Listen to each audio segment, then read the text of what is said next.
Hi, this is the second part of the tips I'm doing for wiring a house. On the first part I showed you the really basic, easy way of doing it and a cheap way of doing it, the sort of kit that most people can get hold of for not very much money. You're going to have a box knife or a cutter of some sort in your kit so you can cut those grooves. And the files, as I said, were £3-ish, so if you wanted to add in those, it's not too expensive, but even that's not necessary. You can just basically do it with a knife. So a knife or a lino cutter, something like that. If you want to get fancy schmancy, we have the Dremel, not a Dremel. This is a cheap version of a Dremel. So you're basically looking for a rotary tool kit with enough speed in it to help you do it. The first one I had was a battery operated one at very low speed, and really again it was no improvement on doing it manually. It was no quicker. This obviously isn't worth the expense, even though this is only about £12, but it's still not worth the expense to you if you're only literally doing one light per room, one house, and that's all you're ever going to build. And that was how I started. My first house I decided that, you know, it was one doll's house, that was it. But I'm now on project 4, so beware. Have a good think about it. And if you think you are going to go on and do something else, it might be worth investing in something like this. I also know a lot of people who use an awful lot of the kit, the sanders and various things in here. You can see I don't, mine is pristine.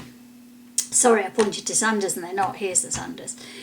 But what I do use is these. These are the wood carving tools, and I have no idea how you should use them or whether you should use them, but these three, I'm going to hold it out for you here, I have found cut grooves just fine. So it's the ones really basically with like a little round head on them, and any one of those will do the job. I will show it you in action when I get round to actually demoing what I do with these things on number 3 of these videos. But for now I just wanted to show you some alternative pieces of kit. So that's a very impressive looking kit for about £12. But again, not absolutely vital. The other problem you do have with these, and with anything else you use, this is about as small as you can get in terms of the length from here to here. And you can see it is still whopping, because by the time you've put the attachment on the end here, it's way too much to go vertically into your house. You can't get it between your floors.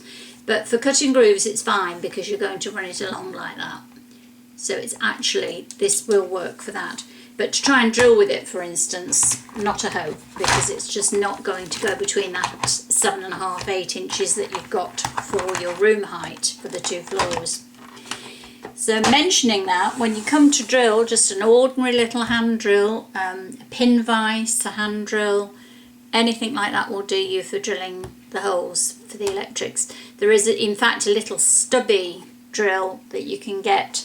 You'll have to have a look around for it, but if you do Google or eBay search, you will find little hand drills that do the job beautifully. I have over-egged the pudding because I managed to get this at a bargain as well, and in fact it's kind of a shared house tool really.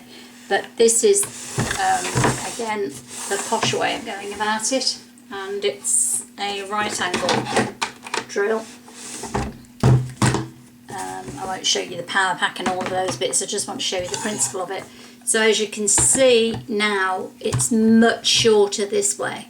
So even with the drill bit in it, I can get that between the floors. In fact, if I measure it for you, it's 3.5 inches, something like that, plus the drill bit, so you've still got tons of room to manoeuvre. So it's actually a right angle drill. You can get right angle drill attachments for an ordinary power drill if you've got one of those in your house. So you just buy an attachment similar to this part of it here, this portion of it, that goes onto an ordinary drill to allow you to turn that corner and drill in a shallow space. So that's super posh totally not necessary. But if you see a bargain, as I did with this one, why not? You may as well. It's a piece of household kit. It'll stay in the garage with all the other household kit that we have, but comes in very, very handy for something like this. And because I'm going to be putting a lot of lights in all over the house, it actually does save quite a bit of work over and above doing it manually. Okay, so that's the next lot of kit I have to share with you.